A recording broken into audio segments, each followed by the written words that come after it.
So friends మనం ఇప్పుడు వరకు 370 కిలోమీటర్లు అయితే వచ్చాము. 2.8 అయితే యావరేజ్ చూపిస్తుంది. నైట్ మొత్తం బండి తోలాలిగా, ఎందుకంటే మనం ఈరోజు ఎంతో కొంత తోలి మనం సర్వీస్ రోడ్లో వచ్చాం కాబట్టి మనకు టోల్ గేట్ అయితే ఏముండదు. చూడండి ఎంత బాగుందో, చాలా బ్యూటిఫుల్ టోల్ గేట్.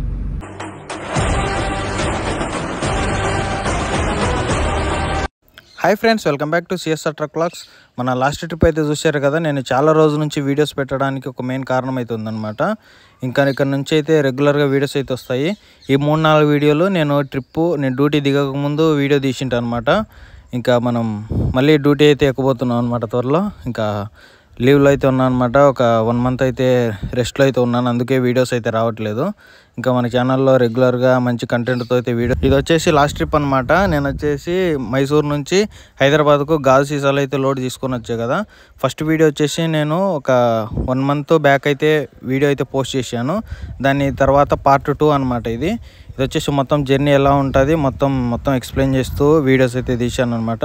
మన బండి మైలేజ్ ఎంత వస్తుంది అనేసి కూడా క్లారిటీగా లాస్ట్లో అయితే ఎక్స్ప్లెయిన్ చేస్తాను. ఇప్పటి వరకు నేను చూసుకున్నట్లయితే దగ్గర 36 కిలోమీటర్లు వచ్చాను అనమాట. ఇంకా మనం టోల్ గేట్లు అయితే తప్పియాలన్నమాట. శ్రీరంగపట్నం టోల్ గేటు, ఇంకా మద్దూరు టోల్ గేట్ అనమాట. అవి 2 టోల్ గేట్లు అయితే తప్పించాలి. దీనికి మెయిన్ గుడ్డి గుర్తు వచ్చేసి లెఫ్ట్ సైడ్లో భారత్ బెంజ్ షోరూమ్ ఉంటుంది, అలాగే ఐచర్ షోరూమ్ ఉంటుంది అనమాట. అక్కడ మనం సర్వీస్ రోడ్ తీసుకోవాలి. నేను ఇక్కడ సర్వీస్ రోడ్ తీసుకున్నా కదా, ఇక్కడ నుంచి ఇంకా ఒకటే సర్వీస్ రోడ్లోనే వెళ్ళాలన్నమాట. మనం హైవేలో వెళ్తే మనకు శ్రీరంగపట్నం టోల్ గేట్ అయితే తగులుతుంది. మనం వచ్చేసి ఇంకా నేను సర్వీస్ రోడ్లో వెళ్తున్నా కాబట్టి మనకు శ్రీరంగపట్నం టోల్ గేట్ అయితే తగలదనమాట. మనం టోల్ ఛార్జెస్ కూడా పే చేయాల్సిన అవసరం ఉండదు. లెఫ్ట్ సైడ్లో చూస్తున్నారు కదా, మీకు భారత్ బెంజ్ షోరూమ్ అయితే కనిపిస్తుంది. ఇది ఒక గుడ్డి గుర్తు అన్నీ చెప్పుకోవాలి. మనం ఇక్కడ కానీ దిగకోకుండా పైన అయితే వెళ్ళిపోయినామంటే మనకు వచ్చేసి శ్రీరంగపట్నం టోల్ గేట్ అయితే తప్పకుండా అయితే తగులుతుంది. చాలామందికి తెలుసు అనమాట ఇది. చూడండి, ఇది వచ్చేసి లెఫ్ట్ సైడ్లో భారత్ బెంజ్ షోరూము. దీని ఆనుకొని మనకు ఐచర్ షోరూమ్ కూడా ఉంటుంది అనమాట. దీని దగ్గర మనం సర్వీస్ రోడ్ ఎత్తుకోవాలి. సర్వీస్ రోడ్ ఎత్తుకుంటేనే మనకు టోల్ గేట్ అయితే తగలదనమాట. టోల్ గేట్ చూసుకున్నట్లయితే చాలా కాస్ట్లీ టోల్ గేట్లు అని చెప్పుకోవచ్చు.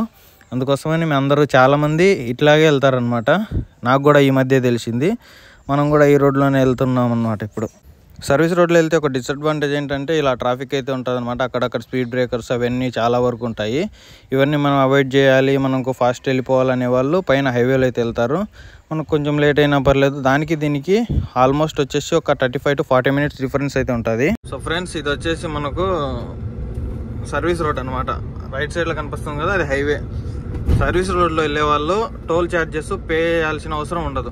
అందుకోసమని మనం సర్వీస్ రోడ్లో వెళ్తున్నాము. కొద్దిగా ముందుకు వెళ్తే మనకు శ్రీరంగపట్నం టోల్ గేట్ అయితే వస్తుంది. ఆ టోల్ గేట్ మనం తప్పించుకోవాలంటే చూశారు కదా, భారత్ బెంజ్ ఐచర్ షోరూమ్ ఉంటుంది. దానికి కొంచెం ఇటుపక్కనే లెఫ్ట్కు డైవర్షన్ ఉంటుంది. అట్లా అక్కడ దిగేసి రావాలన్నమాట. దిగేసి వస్తే మనకు టోల్ గేట్ అయితే మనం క్రాస్ చేయొచ్చు ఫ్రీగానే, ఎటువంటి డబ్బులు పే చేయకోకుండా. చాలామంది ఇటే వస్తారనమాట. రైట్ సైడ్లో తెలియని వాళ్ళు మాత్రమే వెళ్తారు. చుట్టుపక్కల రెగ్యులర్గా తిరిగే వాళ్ళు ఈ రోడ్లోనే వస్తారు. నేను కూడా ఒకసారేమో అట్లే వెళ్ళాను అనమాట స్ట్రైట్. మళ్ళీ చెప్పారనమాట ఇట్లా వెళ్ళాలి, ఇటు రూట్లో వెళ్తే మనకు టోల్ గేట్ తగలదు అనేసి. ఒక 1000 రూపాయలు సేవ్. అందుకోసమనే మనం సర్వీస్ రోడ్ అయితే యూజ్ చేసుకొని అయితే వెళ్ళిపోతూ ఉన్నాము. సర్వీస్ రోడ్డు కూడా ఏం జబర్దస్త్గా ఉంటుంది. అదేమంటే ఫాస్ట్ హైవే అనమాట. ఆ రోడ్లోకి బైకులు, ఆటోలు అలో లేదనమాట. ఏమన్నా కార్లు, హెవీ వెహికల్స్ మాత్రమే అలో. ఈ రోడ్లో అట్లా లేదు.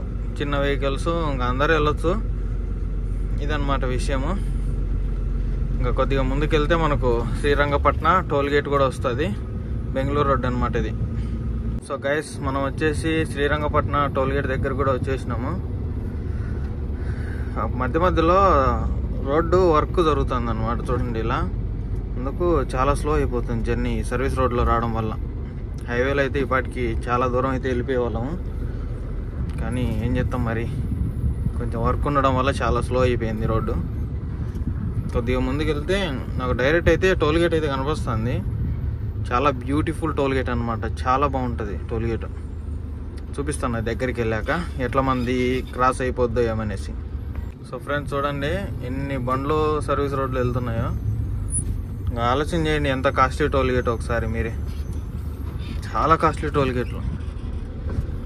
చెప్తాం మరి ఎందుకు మరి అంత కాస్ట్లీ పెట్టారో ఏమో కానీ, అందుకే చాలామంది సర్వీస్ రోడ్లో వస్తారు. ఏదో 200, 300, 400 అంటే ఎవరు అనుకోరు అనమాట, వెళ్ళిపోతారు హైవేలోని. కార్కే 200, 300 ఉంది మరి, కార్కే ఫాస్టాగ్. ఆ టోల్ గేట్లో. ఇంకేం చెప్తారు చెప్పండి, 300 అంటే 3 లీటర్లు. మామూలుగా షిఫ్ట్ వేసుకోండి 180 కిలోమీటర్లు. సారీ 3 లీటర్లు అంటే ఎంత లేదన్నా 60 కిలోమీటర్లు. 60 కిలోమీటర్లు ట్రావెల్ చేయొచ్చు మనం. ఇటు చూడండి బొలెరోడు కంగారుగా తొందర ఉన్నట్టుంది.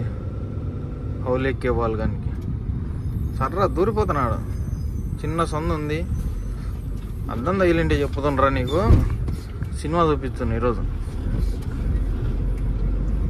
ఇది ఒక డిసడ్వాంటేజ్ అనమాట. ఎందుకంటే కొంచెం మంటి వైడ్గా ఉంటాయి అన్నమాట అద్దాలు. ఊరికినే తగిలిపోతాయి. కొంచెం అటు ఇటు అయిందంటే, తగిలిందంటే మళ్ళీ వేయించుకోవాలంటే మళ్ళీ 2000. కానీ ఈ బండిలో వచ్చినంత క్లియరెన్స్ ఏ బండికి రాదు. అంత విజన్ ఉంటుంది అన్నమాట. చూడండి, తోలే డ్రైవర్కు చాలా కంఫర్టబుల్గా ఉంటుంది. ఇంకొద్దిగా ముందుకెళ్తే మనకు ఆల్మోస్ట్ నాకైతే టోల్ గేట్ అయితే కనిపిస్తుంది. మీకు కనిపిస్తుందో లేదో కానీ నాకైతే కనిపిస్తుంది. చూపిస్తాను. అది చాలా పెద్ద టోల్ గేట్ అనమాట. చాలా one of the beautiful toll గేట్స్లో ఇది ఒకటి. కొద్దిగా ముందుకు వెళ్ళాలి. ఆల్మోస్ట్ వచ్చేసినాము. పైన చూడండి ఎన్ని బండ్లు పార్కింగ్ చేసుకున్నారు. చాలా పెద్ద పార్కింగ్ అనమాట. చూడండి బండ్లన్నీ పార్కింగ్ చేసుకుంటారు. ఇక్కడ ఆర్టీఓ కూడా ఉంటారు అనమాట. ఆర్టీఓ సారు డబ్బులు వసూలు చేస్తూ ఉంటారు. బండికి 500, 600 అలా. మనం ఇటు వెళ్ళి అటు వెళ్ళాలన్నమాట. హైవేలో వచ్చింటే రైట్ సైడ్ ఉంది కదా, ఆ రైట్ సైడ్ వచ్చేవాళ్ళము. మనం సర్వీస్ రోడ్లో వచ్చాము కాబట్టి ఇటు వెళ్ళి ఇట్లా వెళ్ళేసాల. మనం టోల్ గేట్ అయితే క్రాస్ అయిపోతాం. చూడండి రైట్ సైడ్ కనిపిస్తుంది కదా టోల్ గేటు. ఇట్లా వెళ్ళిపోవాలన్నమాట. చాలామంది ఇట్లే వస్తారు. రైట్ సైడ్ టోల్ గేట్, మనకు టోల్ గేట్ తగలదు. ఇట్లనే మనం ఒరిస్సా వెళ్ళేటప్పుడు కూడా మరి ఎక్కడో ఊరు ఒకసారి వచ్చా, సర్వీస్ రోడ్లో వస్తే టోల్ గేట్ తగలదు మనకు. అది కూడా 700 ఏమో ఉంది టోల్ గేటు. రైట్ సైడ్ కనిపిస్తుందా మీకు టోల్ గేటు? చూడండి గాయస్ ఎంత బాగుంది టోల్ గేటు. బండ్లన్నీ వస్తున్నాయి. అది టోల్ గేట్ అనమాట. మనం సర్వీస్ రోడ్లో వెళ్తున్నాం. ఇది కనిపిస్తుందా మీకు? క్లారిటీ కనిపిస్తుంది అనమాట. ఇప్పుడు చూడండి టోల్ గేటు ఏ విధంగా ఉందో. అట్లా వెళ్తే అక్కడ టోల్ పే చేయాలి. మనం సర్వీస్ రోడ్లో వచ్చాం కాబట్టి మనకు టోల్ గేట్ అయితే ఏమి ఉండదు. చూడండి ఎంత బాగుందో. చాలా బ్యూటిఫుల్ టోల్ గేట్. అసలు ఎంత బాగుంది అంటే అంత బాగుంటుంది టోల్ గేట్. గాయస్ టైం చూసుకున్నట్లయితే చూడండి 11:49. సారీ 10:49, 11 అవుతుంది అనమాట. ఇప్పుడే డీజిల్ ఫుల్ ట్యాంక్ పట్టుకున్నాము. చూపిస్తాను చూడండి. ఫుల్ ట్యాంక్ డీజిల్ ఉంది. యాడ్లో వచ్చేసి 74% ఉంది. చాక్లెట్లు ఇవన్నీ ఏంటనుకుంటున్నారా? నైట్ మొత్తం బండి తోలాలిగా. ఎందుకంటే మనం ఈరోజు ఎంతో కొంత తోలి రేపు నైట్ కల్లా అన్లోడింగ్ పాయింట్కి చేరుకుంటే ఏదో మనం సేవ్ అవుతాం. లేదా మనం ఈరోజు కూడా పడుకున్నామంటే మళ్ళీ ఒకరోజు ఎక్స్ట్రా వేస్ట్ అయిపోద్ది. అందుకనేసి ఇవన్నీ తెచ్చుకున్నాయి అనమాట. ఇంకా మనం జాయిగా బయలుదేరిపోతూ ఉందాం. గుడ్ మార్నింగ్ గైస్ అందరికీ. మనం వచ్చేసి పెనుగొండ అయితే దాటినాం అనమాట. టైం చూసుకున్నట్లయితే 5:17. నైట్ 12:30కు బండి ఆపా. మళ్ళీ 3 గంటలకు స్టార్ట్ చేశాను అనమాట కరెక్ట్గా. ఇప్పటికి మనం వచ్చేసి 285 కిలోమీటర్లు లోడింగ్ పాయింట్ నుంచి ఇప్పటి వరకు రీచ్ అయినాం. ఇంకా మనకు వచ్చేసి 501 కిలోమీటర్లు, 502 కిలోమీటర్లు ఉంది. ఇంకా 500 కిలోమీటర్స్ బ్యాలెన్స్ అయితే ఉంది అనుకోండి. చూడాలి మరి ఎంతసేపు కల్లా రీచ్ అవుతాం ఏమనేసి. ఈరోజు ఈవినింగ్ కల్లా రీచ్ అయిపోతే చాలు. రేపు సండే అన్లోడ్ అయిద్దో కాదో మనకు డౌట్ అనమాట. చూద్దాం. అన్లోడ్ అయితే మన అదృష్టం, లేదంటే ఇంకా సోమవారం అనమాట అన్లోడ్. చూద్దాం ఎట్లయితుందో. ఫస్ట్ ఎక్కడన్నా ఆపి ఒక చాయ్ తాగాలి. చాయ్ తాగేసి జాయిగా అయితే బయలుదేరిపోదాము. సో ఫ్రెండ్స్ మనం ఇప్పుడు వరకు 370 కిలోమీటర్లు అయితే వచ్చాము. 2.8 అయితే యావరేజ్ చూపిస్తుంది. అంటే 2.8 కిలోమీటర్ పర్ లీటర్ అయితే వస్తుంది అనమాట. ఇంకా కొద్దిగా ముందుకెళ్తే మనకు అనంతపురం అయితే తగిలిద్ది. అనంతపురం బైపాస్లో అయితే వెళ్ళిపోతాం మనం స్ట్రైట్గా. చూద్దాం మరి అన్లోడింగ్ పాయింట్కు. ఇంకా ఇక్కడ నుంచి చూసుకున్నట్లయితే 420 కిలోమీటర్లు అయితే ఉంది బ్యాలెన్స్ మన అన్లోడింగ్ పాయింట్. చూద్దాం. గట్కేసరి నుంచి మనం రైట్కి అయితే వెళ్ళిపోవాలన్నమాట. అవుటర్ రింగ్ రోడ్ ఎక్కి గట్కేసరి వస్తుంది. గట్కేసరి నుంచి రైట్కి వెళ్ళిపోతే మన అన్లోడింగ్ పాయింట్. అక్కడికి వెళ్ళేపాటికి 3 కిలోమీటర్ పర్ లీటర్ ఇచ్చేదానికైతే ట్రై చేద్దాము. చూద్దాం మరి ఎట్లా వచ్చిద్దాం ఏమనేసి. ఇంకా లాంగ్ డిస్టెన్స్ ఒక 800 కిలోమీటర్లు ఈ బండి డ్రైవ్ చేయడం ఇదే ఫస్ట్ టైం అనమాట. చూద్దాం అక్కడ నుంచి ఏమన్నా ఒరిస్సాలోకి లోడ్ ఉంటే ఒరిస్సాలోకి వెళ్దాం, లేదంటే మళ్ళీ రిటర్న్ వచ్చేయడమే అనమాట. చూద్దాం మ్యాక్సిమం ఎట్లా ఇద్దాం. సో ఫ్రెండ్స్, ఇప్పుడే టిఫిన్ తినేసాను అనమాట. టిఫిన్ తినేసి ప్రశాంతంగా అయితే బయలుదేరిపోయాను.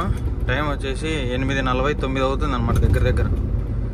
ఇంకా ఇక్కడ నుంచి మన అన్లోడింగ్ పాయింట్ వచ్చేసి 380 కిలోమీటర్లు అయితే ఉంది. 320 కిలోమీటర్లు.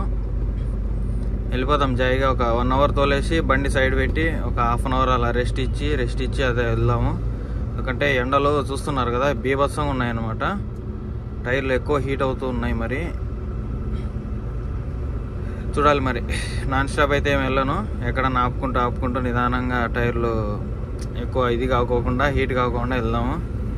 ఈ బండ్లలో ఇది ఒక మైనస్ లా ఉందన్నమాట. ఎక్కువ హీట్ అవుతున్నాయి. నేను వేరే వెహికల్స్లో చూశాను కదా, టాటా కానీ లైలాండ్లో కానీ అంత హీట్ లేవు అనమాట టైర్లు.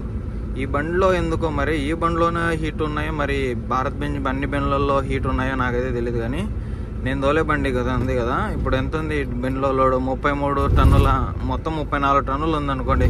ఒక 100 కేజీలు తక్కువ. అయినా కానీ హీట్ అవుతున్నాయి మరి టైర్లు. అసలు ఎందుకు హీట్ అవుతున్నాయి ఏమో మరి. Top and top highway, break కూడా ఎక్కువ ప్రెస్ చేయను. ఇది ఒక మైనస్లో ఉందన్నమాట ఈ బండ్లలో. చూద్దాం మరి, ఈరోజు తెలిసిపోద్ది కదా. సో ఫ్రెండ్స్, మనం కర్నూలు దగ్గరికి అయితే ఎంటర్ అయిపోయినాం అనమాట. మనం ఇక్కడ ఉంది కదా లెఫ్ట్ సర్వీస్ రోడ్లో ఎక్కి పైకి ఎక్కి ఇట్లా చుట్టూ తిరుక్కొని మళ్ళీ పైన బ్రిడ్జి కనిపిస్తుంది కదా, ఆ బ్రిడ్జిలో నుంచి వెళ్ళిపోతే మనం కడప తిరుపతి రోడ్ అనమాట. అది మనం ఇట్లా 1 వే చేసినారు. రోడ్డు అయితే కన్స్ట్రక్షన్లో ఉందనేసి ఇట్లా వెళ్ళిపోతే మనకు స్ట్రైట్ కర్నూలు హైదరాబాద్ ఆ రోడ్ అనమాట. మనం వెళ్ళేది ఇప్పుడు 1 వే చేసినారు చూడండి. ఏమైందో మరి ఇక్కడ బ్రిడ్జ్ ఏమో కన్స్ట్రక్షన్లో ఉంది. ఎస్, ఇక్కడ ఒక రోడ్డు వర్క్ అయితే జరుగుతుంది. అందుకోసమని ఇట్లయితే చేశారనమాట. కొద్దిగా ముందుకు వెళ్తే మళ్ళీ మన రోడ్లోకి మనం అయితే వెళ్ళిపోతాము. చూడండి ఇక్కడేమో వర్క్ అయితే జరుగుతుంది, రోడ్డు వర్క్. ఇంకా ఇక్కడ నుంచి మన అన్లోడింగ్ పాయింట్ వచ్చేసి 240-250 కిలోమీటర్లు ఉన్నాయి అంతే. ఇప్పటి వరకు మనం 524 కిలోమీటర్లు వచ్చాం. మొత్తం వచ్చేసి 800 కిలోమీటర్లు అనమాట టోటల్ ఓవరాల్గా దగ్గరగా. ఇంకా అంతా జామ్ అయిపోయింది ట్రాఫిక్. సో ఫ్రెండ్స్, మనం కర్నూలు అయితే దాటేసినాం అనమాట. కొద్దిగా ముందుకు వెళ్తే మనకు టోల్ గేట్ అయితే వస్తుంది. చూడండి కర్నూలు నది చూడండి ఎలా పడుతుందో. చాలా జోరుగా పడుతుంది. వాటర్ అయితే బాగున్నాయి అన్నమాట. పూటుకు వచ్చేస్తున్నాయి చూడండి. మొత్తం వాటర్ అయితే చాలా వరకు ఉన్నాయి. ఇంకా మన అన్లోడింగ్ పాయింట్ ఇక్కడ నుంచి చూసుకున్నట్లయితే 210 కిలోమీటర్లు ఉంది. ఇప్పుడు వరకు మనం 537 కిలోమీటర్లు వచ్చాం. కొద్దిగా ముందుకు వెళ్ళి ఎక్కడన్నా మంచి హోటల్ చూసుకొని భోజనం చేయాలి. టైం వచ్చేసి 1 గంట అయితే దాటిపోయింది అనమాట. కొద్దిగా ముందుకు వెళ్ళేసి తెలంగాణలోకి ఎంటర్ అయినాక తింటాను ఎక్కడన్నా ఆపుకొని. అప్పటి వరకు దంచి కొట్టుడే.